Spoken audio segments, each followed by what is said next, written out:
Welcome to PhD with Woman on It, Hack the Future. My name is Beata Young, and today's PhD Positivity Hack delivered will be by our guest, Deborah Driggs. Topic: the 5 stages of addiction recovery on a path to healthy satisfaction. Episode 79 starts here. Let me remind you, this is a grassroots community that focuses on women on IT, an inclusive forum of women in technology, startups, and female leaders who are supported by men as well. And I bring heart to that hustle because empathy is my motto, and empathy is critical when you are making your way to healthy satisfaction. Let me remind you about what's been happening in the world of technology. First, Niger female joining NASA. Just to let you know, there is Nigeria and Niger. And this is the first NASA woman who is coming from Niger. These are two different countries and different cultures and history for the most part.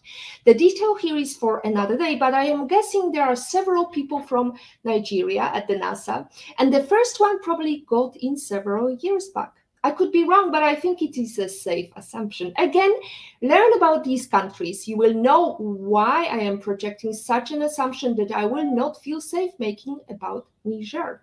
We are proud to see sister from Zinder, Niger in that space. This is a huge accomplishment for women in STEM, and I hope that as first Nigerian to join NASA, Dr. Faji Maina's success will inspire more young women to pursue careers in science and technology. Well, there is a reason why I'm wearing pink, and it's Pink October month to remember about doing that test today. We have seen the pink ribbon everywhere. It's Breast Cancer Awareness Month. It began in 1985 as a partnership between the American Cancer Society and the pharmaceutical division of Imperial Chemical Industries. The event was kicked off by Elizabeth Ann Ford, one of the most inspiring first ladies in the US, and she was a breast cancer survivor. She was diagnosed during her husband, President Gerald Ford's tenure. That's a perfect example of turning your circumstances into opportunities. And finally, Michelle Jalanza, her exhibition is happening. The Nature Fairy exhibition will be on the 2nd to 5th of November this year. She will indeed create another dimension to a child's imagination with her exhibition. Way to go, Misha! In today's episode, we are going to learn the 5 stages of addiction recovery on the path to healthy satisfaction. Addictions can split families and turn successful, loving individuals into desperate, lonely shells of their former selves.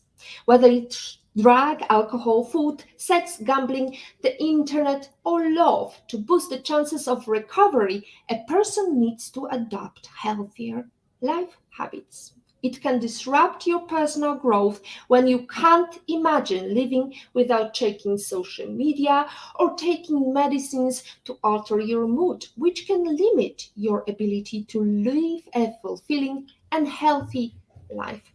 Detoxing may not be as simple as deciding one day it is time. The stages may seem overwhelming when you don't break them down into action points.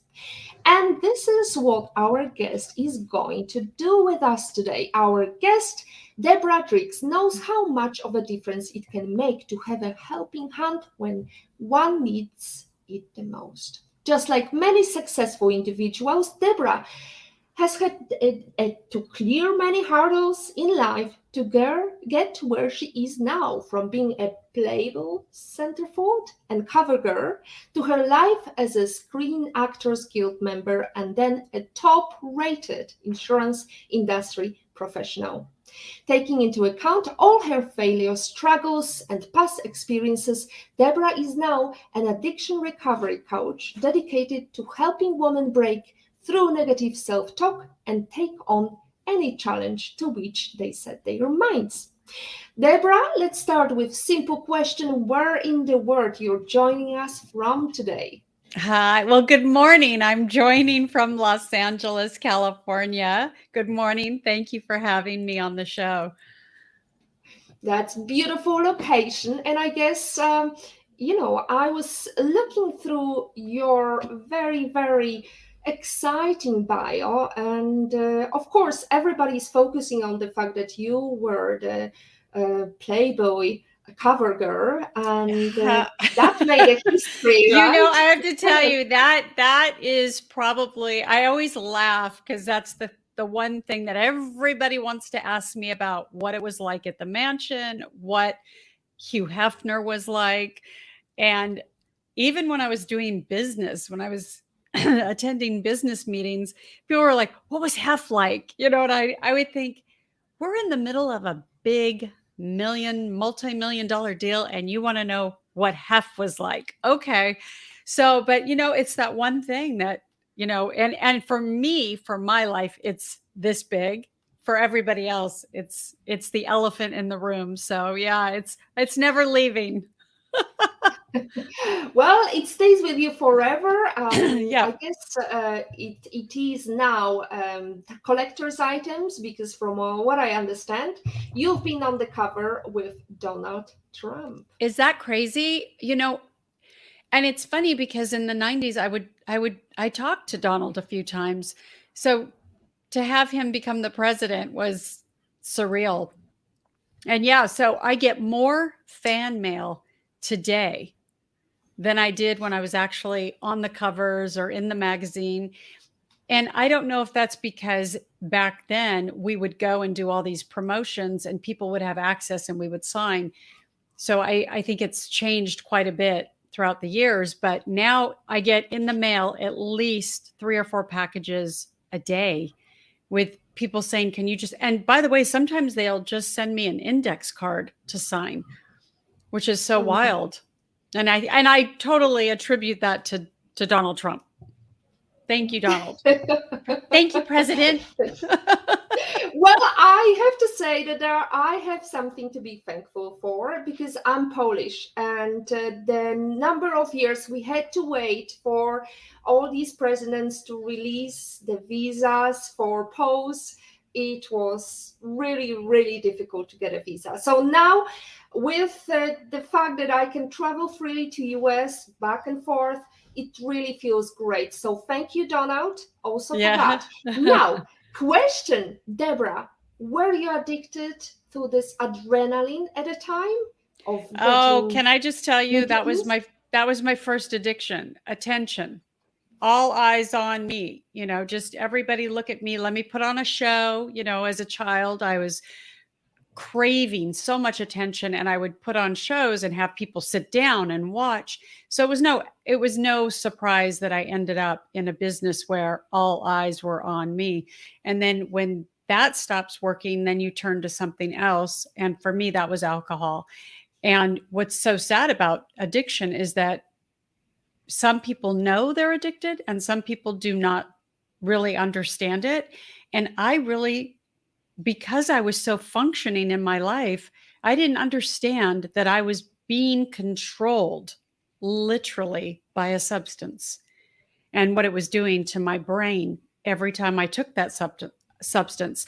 So yeah, it's baffling. It is a baffling disease, and for me, it took way too long to get to the place of surrender, just surrender. And I was in denial, because I would go through periods. I went through long periods without drinking, but I wasn't feeling emotionally centered. Mm. Well, we have some comments from our lovely audience. Hello, Beata and Deborah. Jane is saying, looking forward for today's show. And Dr. Michelle Jalanza, Misha, whose exhibition is coming, is grateful for mentioning that. Deborah, let's go to alcohol addiction because you gave me some topics for discussion and also Yeah. you gave me a homework, and I have to tell you that I read the chapter of your book, of your chapter, or in the book, Step Yes. Up, Shine Your Light and Share Your Brilliance. Chapter is called Suffering Quietly, with my daughter. And I read it not only because she's just preparing for TOEFL studies, so she wants to pass her exam in TOEFL. I'm helping her along the way, but also because she was for a very dark path. She was thinking about committing suicide, and luckily she didn't succeed. And it was a very, very dark period. And I wonder, when did you hit the rock bottom? What it was like? Well, first of all, thank you for sharing that with me. And that right there is the first step, honestly. And so I also had suicide attempt in my story. Obviously didn't work, thank God, but that's how serious the disease is. The brain's telling me, you can't stop, you're no good, this isn't going to work, and you have no solution. And so I understand that darkness. I understand that feeling of desperation. And so thank goodness, sending so much love to your daughter. And by the way, she can reach out to me anytime to talk, because I think stories help each other. Connection helps each other. So you don't have to feel alone. And that's why I created Deb's Den.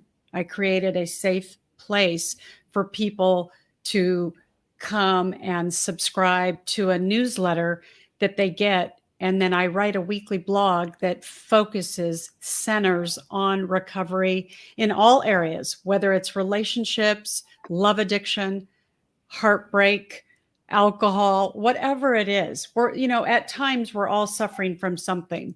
And so for me, Suffering Quietly, I wrote that chapter, and I'm very public about my addiction and my struggles because I can't hide anymore.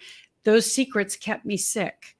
And so Suffering Quietly was written because I was that successful suffering in silence. So on the outside, on the cover of magazines, working, in the top 1% of sales, doing all these things. But on the inside, I wanted to die.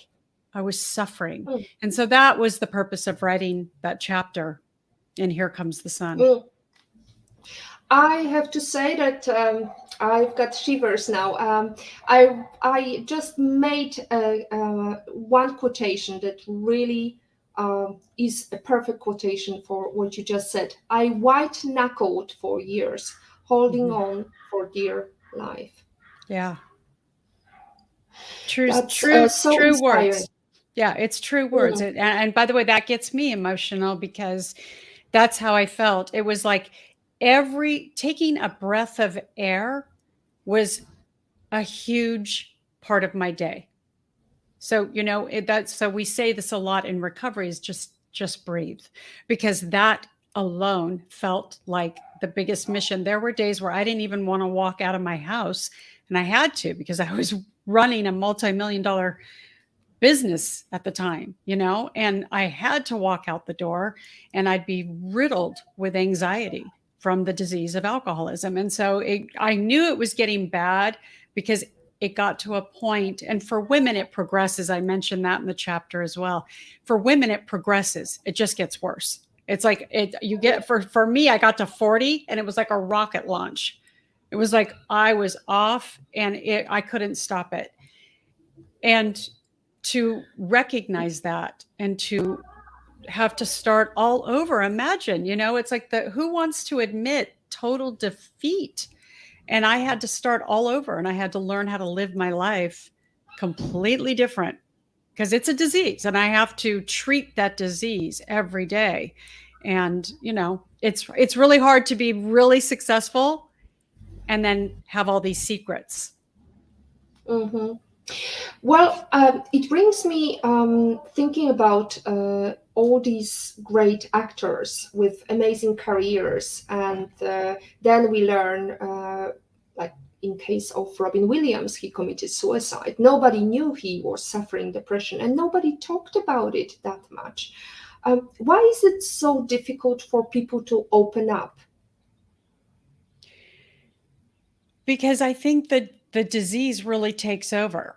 It just takes over the brain mechanism. It takes over the emotional system of the body. That's why, for me, emotional intelligence is way more important in my life today. If I'm working on my emotional intelligence, everything else kind of falls into place. And it's hard to ask for help. All of a sudden the phone weighs like so much. It's like so heavy. And it's hard to pick it up and ask for help and say, I have a problem. I'm defeated. Mm. And we're seeing this right now. I think you might have just mentioned this, that Matthew Perry his book just came out. And I actually was so happy that he came out with this book because he almost died.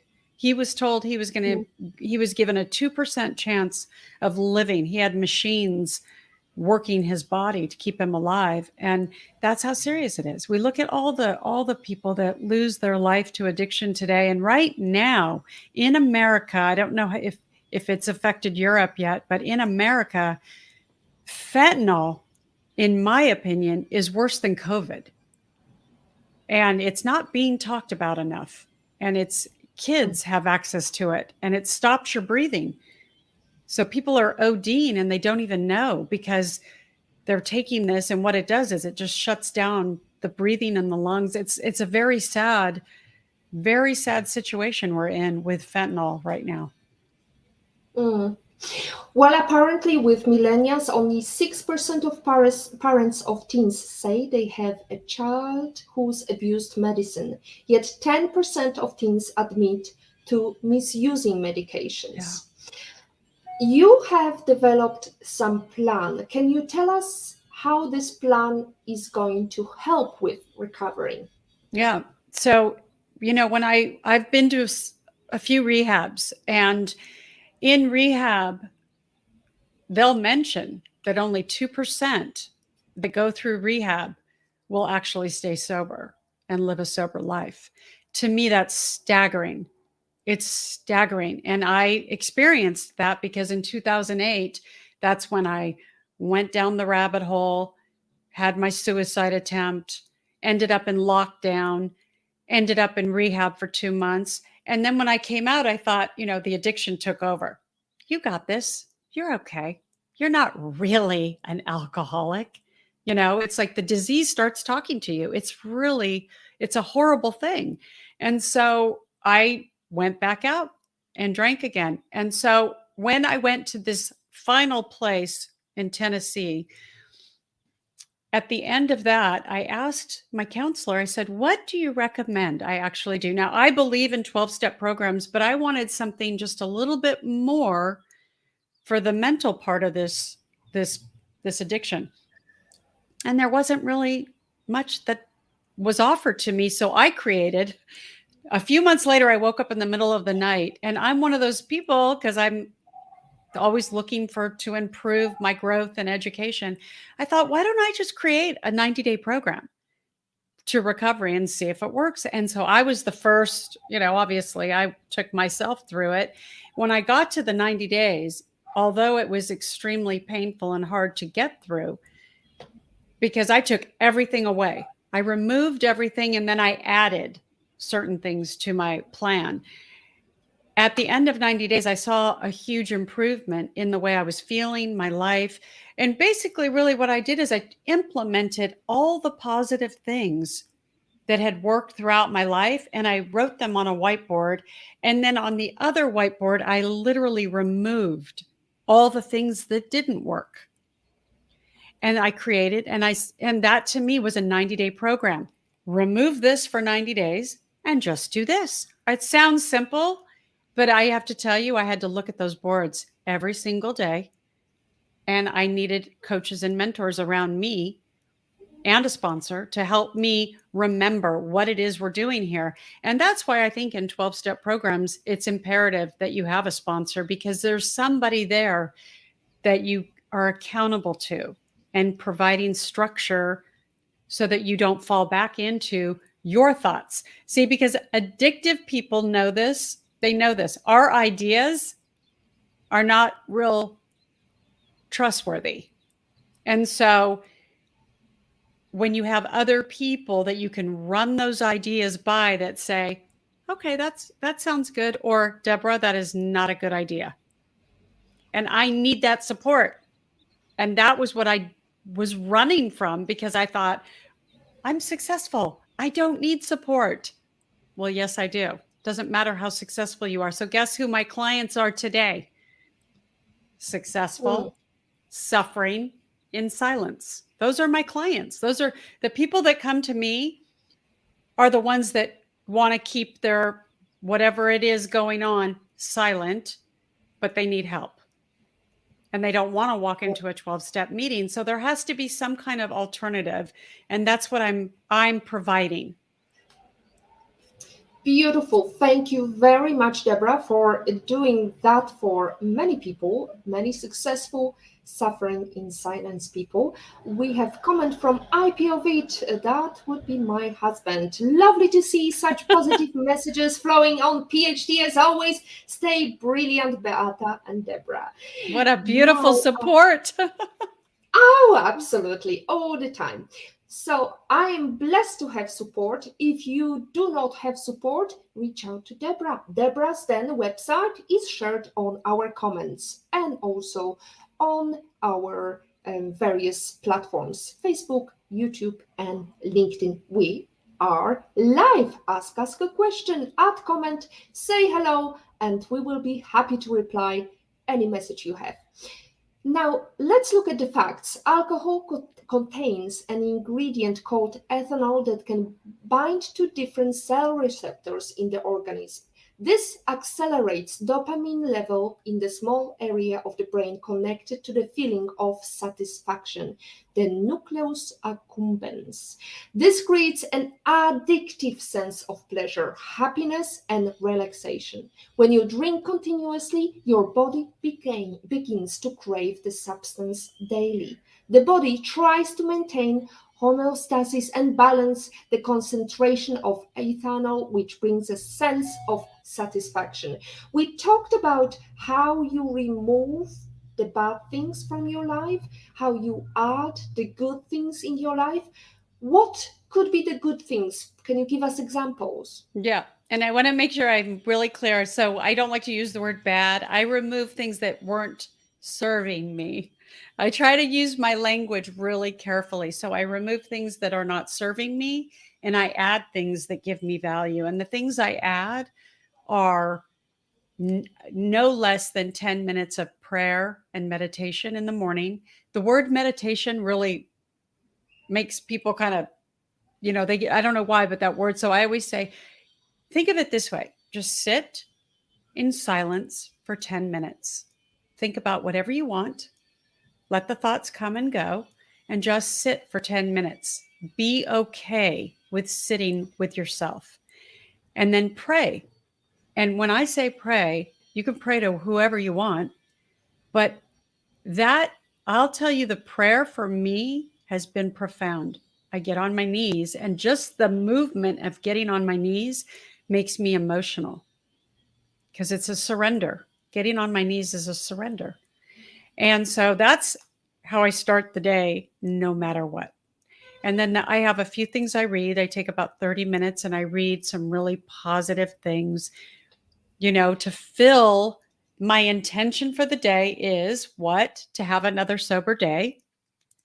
And then whatever business and stuff that I need to do, I set the intention. If my intention is to write for an hour, I put that out there, because see, when we don't set the day up smoothly, the day can go however it wants. And for an addictive person, that's not a good idea, because what happens is when we don't have a plan for the day, we get irritable and discontent. And it's like, oh God, what do I do now? And that's when the addiction can kind of creep up. Oh, well, you know what we normally do? Here, let me tell you. And so I try to prevent that. And then I also add stretching, yoga, walking. And when I say these things, I'm talking 10 to 20 minutes. There's nothing that I do that's extreme. So if I do 20 minutes of yoga, that's good. If I go outside for 20 minutes and walk the neighborhood, that's good. If I go to the beach and walk in the sand, put my feet in the sand for 20 minutes, that's good. Nothing is extreme. Nothing is out of reach. Nothing is too overwhelming, because that's the other thing with addictive behavior, is that if an addict gets overwhelmed, that's probably one of the number one triggers to go back into the addiction. And so I'm really careful about how I set my day up for recovery. And then, I come in my office, I come in Deb's den, and I do my work. And the minute I feel any type of, it's getting to be too much, that's when I know I'm going to go sit for 10 minutes. I'm going to go call somebody on my call list, and I call no less than 5 people a day that are in recovery with me. So 5 people a day are on my diet that I call every single day, no matter what, because here's what happens. I get out of this. I'm listening to somebody else. I'm being of service to somebody else. And I think that's why my coaching has gone. I used to be a business coach. I find way more joy out of being a recovery coach, because it's so fulfilling to see people finally have the light go off and go, okay, I think I'm understanding why I need to do this, why I need to be of service and not all about me. And so there's certain things that I do that, like I said, that I add. And by the way, traveling was off my things that I took away, because traveling for me was a big trigger, and I traveled all the time. And that caused a lot of anxiety. So it's just recognizing, once we recognize, we can fix, but we can't fix if we don't recognize. And so if you go through the 90 days with me, I promise you will recognize. It will be clear. There's no way you cannot get clear when you take 90 days to build on new structure and new consistency. It's not really, I don't like to use the word habits. I think that word can be a little overused, but consistency is really the key. Small steps lead to big accomplishments. Now, when we talk about intention, you say about setting your intention. How do you set an intention that it's not too overwhelming, but makes a small step? It's a great question. Okay, so here's how I do it. I get up and I write. Okay, because when you write it, you get it out of your head. I don't want stuff in my head. I have enough going on, as you can imagine. So part of helping my disease is to write it down. So I write down, this is what I'm doing today. And it's so, by the way, it becomes fascinating and kind of fun, because you become a kid. This is what I used to do in school. These are the projects I need to do. And then I start kind of having fun with it. But I write my intention first thing in the morning. And then the first call I make is to somebody who has more sobriety than me. And I say, this is my intention for the day. These are my ideas. This is what I'm going to do. And if they say, hey, that's a great plan, then I go. If they say, yeah, maybe take out this or that, So I'm not constantly relying. See, if I rely on my ego, I'm edging my recovery out. Okay. I don't want my ego to be in charge. Deb's not in charge anymore. I know I don't need, you know what I mean? Absolutely. We have a question from Zia. Hi, okay. Deborah. What can you say is the vital role of parents to children who are experiencing addiction?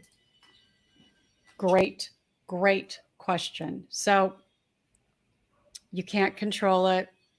You didn't start it. It's unfortunately, you're going to have to go and work on your stuff.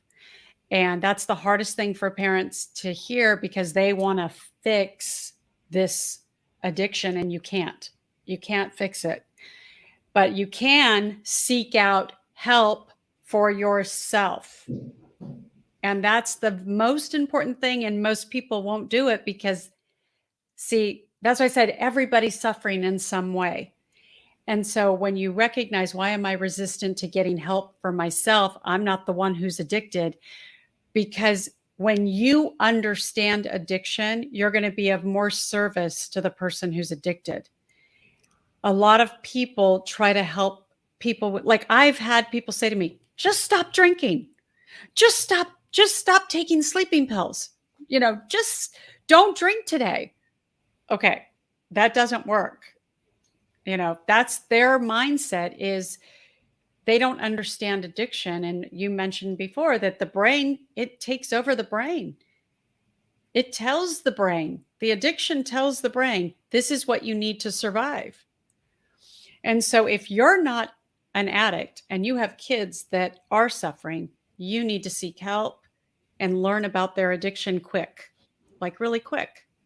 And there's lots of 12-step programs available for that. Or you could reach out to somebody like me who's a coach, and I can help walk you through that. But yeah, it's not easy to be on either side. And listen, I grew up with a really horrible, mentally ill alcoholic. So there's no accident that I became an alcoholic or that I am an alcoholic. I think I was from the day one, but my dad was a raging alcoholic, really horrible. And so there's nothing I can do for his addiction, except have compassion. He's still out there. He never got sober. Well, my dad was unfortunately is no longer here, but he was addicted as well. And I have to tell you that me as a kid, I was really upset whenever he got very drunk, and that feeling of shame and that feeling of being lonely when you only have one parent looking after you, or battling with husband who's coming back drunk or who used all the money he earned on alcohol, is really, really difficult to go through. Now I had moments, I have to tell you, Deborah, that I had moments when I was like, after 2 glasses of wine, when I was really like kind of Willy Wonka, very giddy. Yeah. I know was that being feeling. afraid. Yeah. There you go. I was afraid that I may step into that addiction, but luckily, fingers crossed, it doesn't happen for me. But it's definitely, I would definitely repeat after Deborah, you need to reach out for help. You need to do something about it, because you owe it to your child, you owe it to your family, because it's broken. It's a disease. Yeah. And people hear when I say reach out for help for themselves, they hear reach out for help for the child. And no, take the oxygen first, because we can't help anybody if we're not taking the oxygen first. What's the first thing they say on the airplane? In the event that we lose oxygen, put the mask on first. And so most people that have somebody in their life that is suffering with addiction, they want to fix that person, and you can't. You have to take the oxygen first and work on yourself and learn about addiction and look at your part. And I know people go, I don't have a part in somebody else's addiction. Well, if you're close, if it's a child, if it's a husband, if it's a spouse, if it's a boyfriend, there is a part. Are you codependent? Are you contributing in some way that you don't realize? And why, you know what I mean? Like, it's a family disease also. So I always say, work on this first, because we can't help anybody unless we are aligned and filled with oxygen. So I hope that came across really clear, because yeah. Yeah, it's a whole family that needs help. It's not just one person. It takes a village to really make a change. Now, we talked a little bit about your book, the chapter, and now just yesterday you released your latest book, which is amazing book. We can see it in the background, beautiful, and it is focusing on generational trauma. Can you tell us about that? Yeah, absolutely. So, yeah, yesterday was the book launch. It's official. It's so surreal for me. But yeah, Son of a Basque launched yesterday, and it's a book based on my grandfather's life. He died in 1998, and I gave the eulogy at his funeral. And when I look back on that after working on this book, I did not do it justice because I really didn't know this man. And when my grandmother died in 2017, this was the only thing that I took from her house was this book that was in a box, kind of disheveled. It was typed papers that had kind of turned yellow. And, it was like kind of an odd thing, but I was like, this looks very valuable. So it sat in my closet for another year. And then when I took it out and started reading it, the first chapter had me at hello because I literally got emotional. I thought, wait a second, this is about my grandfather. And by the way, I didn't know any of this. And so the first chapter had me at hello. It's when I say generational trauma, it confirmed for me that energy that happens with our ancestors and our grandparents and their parents gets passed down. And sometimes in life, I would say things, I don't know why I feel this way. Well, now I do. I can answer that question. I can say to my brain, you know what? This energy is in my body. It's something happened over here that I had nothing to do with, but I'm feeling it in my body and my energy. And so I went on this whole, I got super fascinated with this generational trauma. And I'm not a real big fan of the word trauma, but I'm using it because I think it's evidence of energy that just gets passed down. And most of the time, I remember being a kid and watching the adults around me and feeling very kind of separate from them because they all looked very unhappy. They all looked very sad, a lot of addiction, a lot of anger, a lot of resentment. It's like that's what was going on, the chaos. It was just all around me. And I remember feeling like I don't belong here.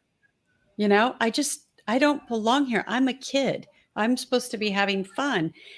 And so that stuff gets in this, right? Gets in, it's like I wish I had a magnet that kind of kept it away, but unfortunately it comes in. So when I found this book and I rewrote and I edited and I put it together, it really kind of put me on a mission to tell people find out your family history, not just the cancer history, the heart disease, the all the different things that they ask you on a medical form.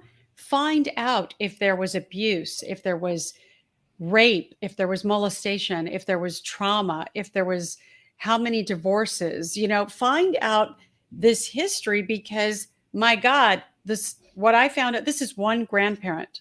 Unfortunately, all my grandparents have passed, but this was one grandparent that left this gem. I call it a treasure. It's like a roadmap into the history of what he went through.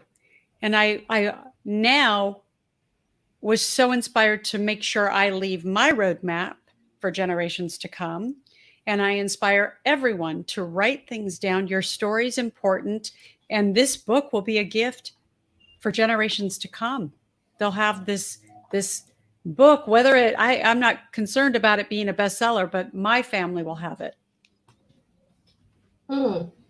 So I have to tell you that there was this moment I started reading. I didn't finish it yet. Thank you very much for sharing that book. There was this moment, it was Saturday evening. I started reading it. We went to a concert with my husband, and there was beautiful music with some folk, modern jazz, modern piano. And I started reading the chapter about the death of the child. And I have to say, it took my breath away. How could you do that to us readers? Because it just brings all this trauma from the childhood and these sad memories. Yeah. And I think we owe it to our children to protect them from all these sad stories or bad things that happened, Yeah. because I think otherwise it impacts them for life.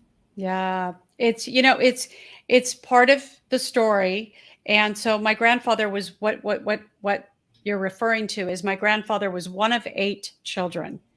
And not my grandfather, but his parents left the Basque Country.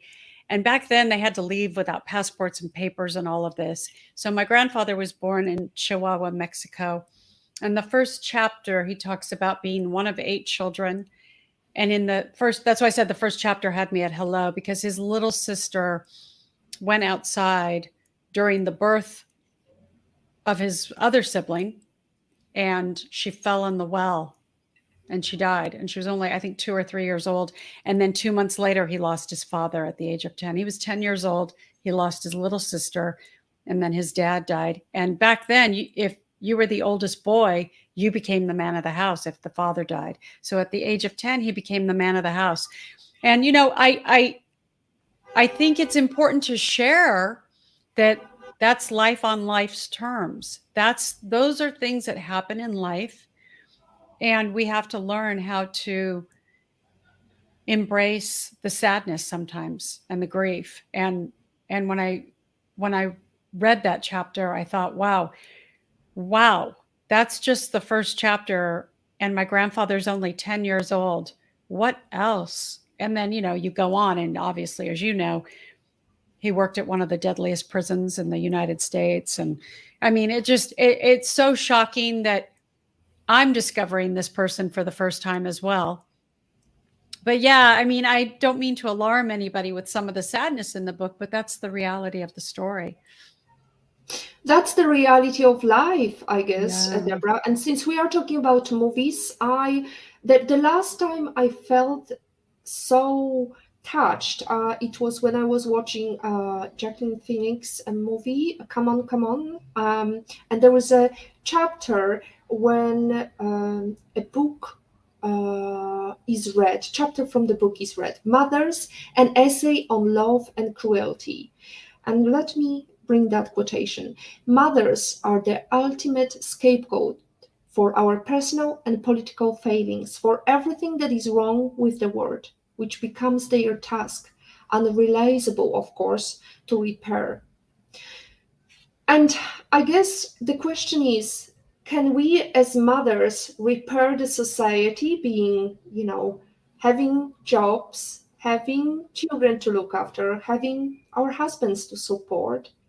Is it too much to ask or too little to ask, or are we putting everything on our backs just like mortars?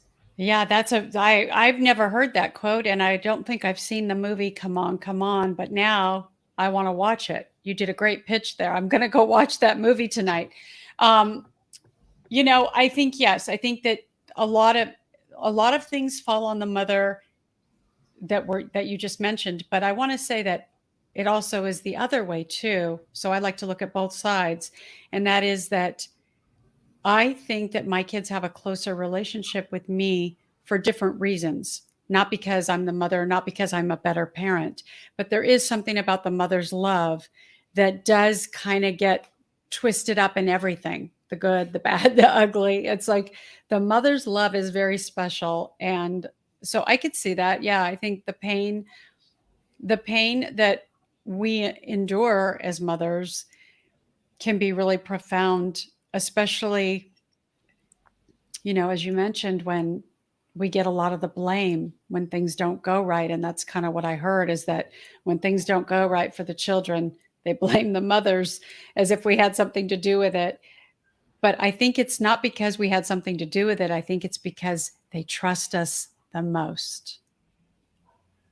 Absolutely. That's beautiful. Namaste. Now,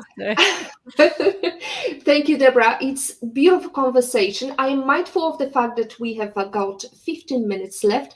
Now, About your book, so you touched upon the fact that you're in the process of writing another book. Can you tell us what's this project about? Yes, it's the working title. I don't recognize myself, because that's kind of how I look back on my very deep addictive years, is somebody that I don't recognize. I just don't. It's hard, and at times, because that energy is still in my body, I'm working all the time to get it out. But recovery starts with learning a new life. So if you're dealing with somebody who's suffering with addiction, just know that they have to start all over. They have to start all over, and it takes time. And for me, I had to do that. And that's why I created a 90-day program, because I thought, well, if I have to start all over, I might as well make the best of it. I might as well try to create something that might help somebody else. And so that's what the book is going to be about. It's going to be about how I had to start all over from somebody that I didn't even recognize. As a matter of fact, you mentioned at the beginning of the show about my Playboy years and my acting years, and all of that. And even when I look back at that, it's like, that's not me. It's very odd to look back at myself 40 years ago, or 30 years ago, or even 20 years ago, and just say, wow, who is that person? And so that's why it's like, I say I'm unrecognizable to myself, because I really don't know what that person was thinking, except that she looked really scared, and she looked really, you know, she looked like she was searching. Well, I guess you were trying to discover the path. You were doing all the things that you didn't fancy doing, as Oprah Winfrey says, to discover the things you want to do and make your own path. Now, I also think part of it, I'm not trying to, kind of coin you, but I think part of it is the fact that you were wearing so many hats, Deborah. I also discovered you are trying to discover how to practice being alone. And I can't imagine somebody, such a social animal as Deborah, can practice being alone. Yeah, so you read my blog. So yes, so I write a weekly blog, and one of them is called Practice Being Alone, and because it is a practice. And what I found is that I was beyond scared, terrified is, I guess, the best word to use. I was terrified to be alone. I did not know what to do with myself. And so I realized for so many years, not only was I addicted to an ism, but I also was very codependent. I didn't like to be alone. I would attach myself so that I could just feel that relief and sense of like not being alone. And so the practice of being alone, I can tell you today, it's part of the 90-day program. And today I'm so happy and comfortable. I enjoy being with myself. I enjoy being alone at times. And it's not because I'm lonely or it's a sad thing. I actually find value in it. Now, you can't, I don't, I don't say this is, because connection is a huge part of recovery. So you can't, but the practice of being alone really came because I think in relationships, when they end for whatever reason, I see that it's a very common thread with a lot of people, not just myself, that there's a huge sadness that overcomes us, and it's a huge weight. And sometimes it's worse than addiction, the loss of a relationship being over. And that was kind of what inspired me to write that, because it's okay to be alone, and it's okay to not have contact with somebody that you had a lot of contact with. And I didn't understand that for a lot of years. I would want to like, well, can't we be friends? Don't leave me. I would just be terrified in fear about it. And so it is a practice. but also in recovery, connection is the number one gift of recovery. Sorry, I'm muted. Is there also a people pleaser side of you, Deborah, that want to please anybody around you? I'm sure that comes up once in a while. I don't know if it's my predominant character defect, but it's definitely one of them. I don't use that one too much. I have a lot of defects. I'm very impatient. I'm very impulsive. I have to watch that one a lot. I like to do geographic changes, oh, this isn't working out. Let's move, let's run. I wrote a whole blog on running shoes because that is a common thread in addiction, is to run, to move, to do a geographic. And a lot of people see, that's when I was like, when I looked back on all the patterns and I saw how many times I moved, that's one of the things to really look at, because that is part of addiction, is changing geographics and getting up and running and not being okay with where you are. And so there's so much to unpack with this subject, but But we only have another 9 minutes to go on. Hi, in Love and in Pain says, hi, Beata and Deborah, learned so much on this topic. Time to write things down. Yes. Because definitely we are becoming addicted to things that are not necessarily healthy for us. Now, Deborah, what is your number one book that you wished you read before you started your career? Wayne Dyer, The Power of Intention, or I have to look it up, but it's a Wayne Dyer book, and it's actually on my Audible, and I always mix up the title. It's either The Power of Intention or something manifestation, but I think it's The Power of Intention, and it's the Bible. It's my Bible.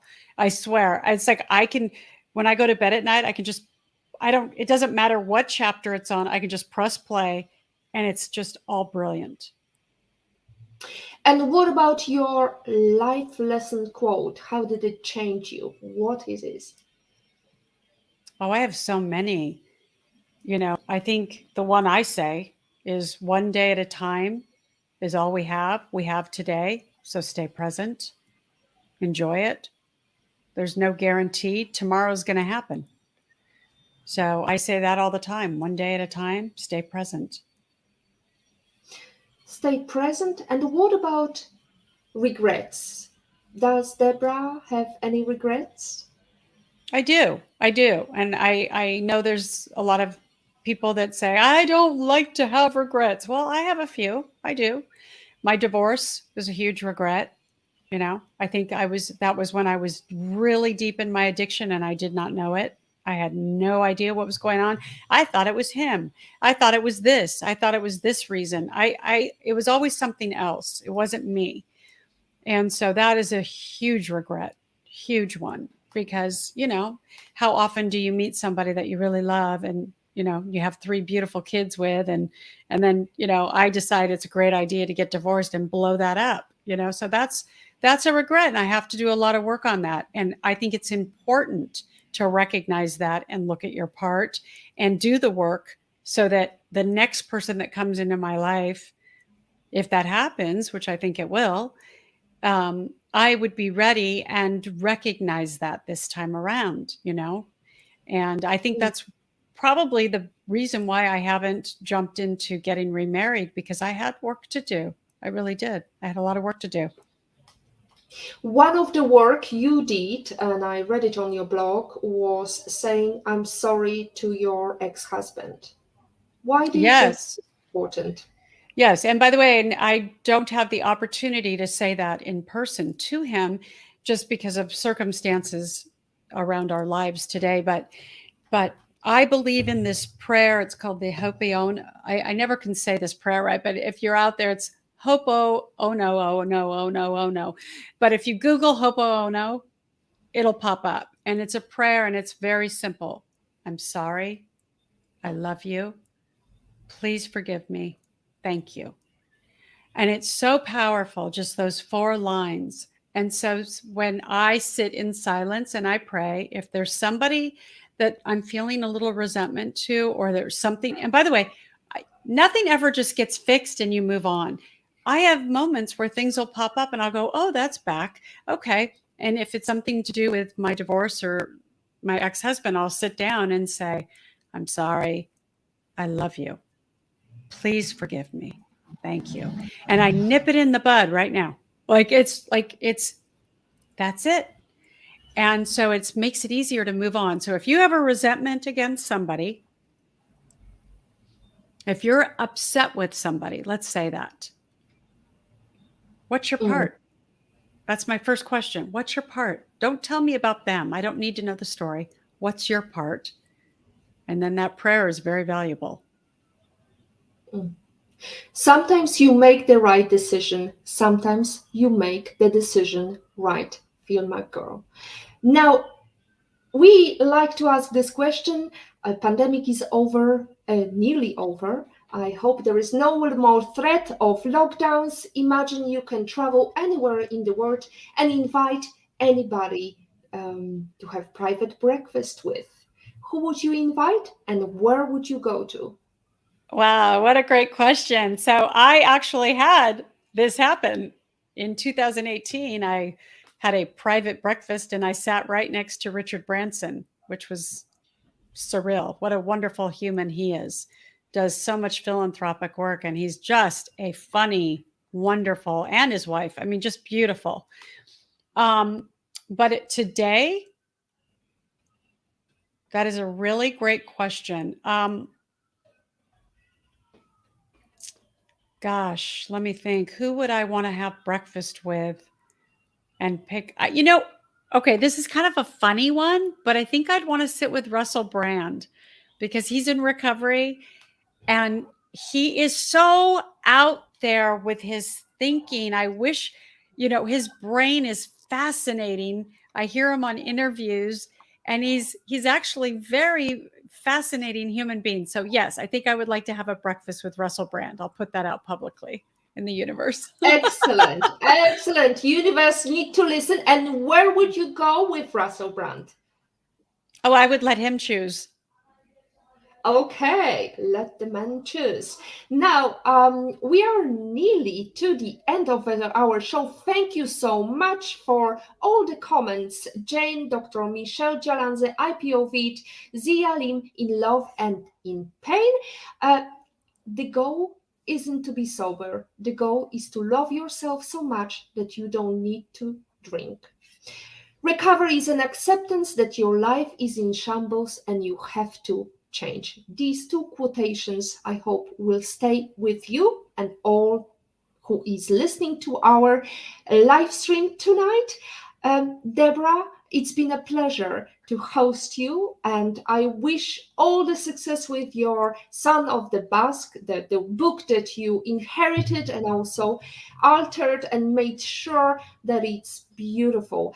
Thank you. And that's it from episode 79 of Positivity Livestream. To stay updated and ensure you never miss a Positivity Hug delivered, follow Woman on It and turn on notification to be alerted. If you don't like something, change it. If you can't change it, change your attitude, as Maya Angelou says. Today is your day to hug the future, hug the positivity you want.